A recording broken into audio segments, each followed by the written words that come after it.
let us now have a look at a rate-related question. So we are going to be given a speed, distance, and a time.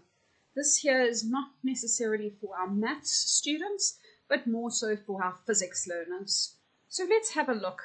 I've got the slow turtle, the distance, the speed, and my time.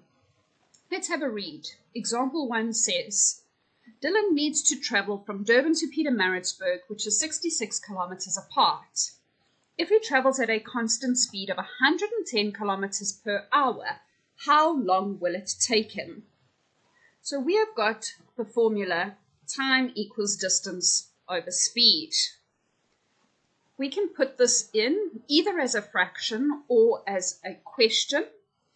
So 66 divided by 110 equals. And this is where the confusion comes in, because we get an answer as a fraction. Most learners go and they push the SD button and they then tell me 0.6 hours.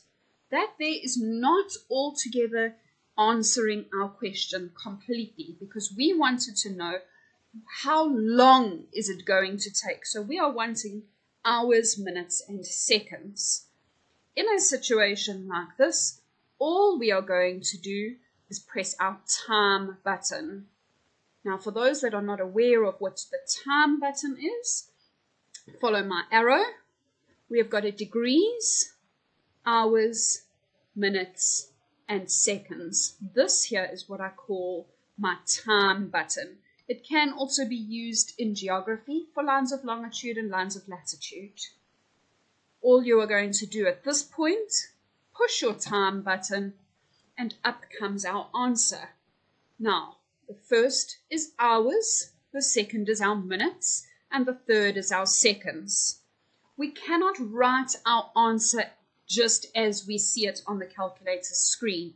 So therefore, we need to interpret this as how long is it going to take him? It takes him 36 minutes.